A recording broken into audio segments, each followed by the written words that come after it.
All right, we got the chopped ham. We gotta saute it up a bit. There we go. Now we got the onions in there. All right, next some garlic.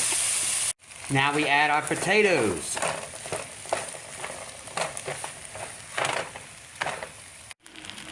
Now we added the cabbage. And there you have it, super friends.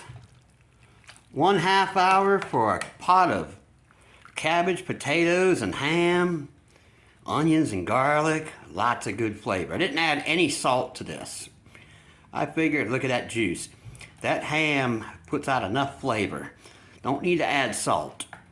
Avoid salt as much as possible. That's one of my rules because it gives high blood pressure. But anyway, here's a meal you can prepare in a 1/2 hour following my directions.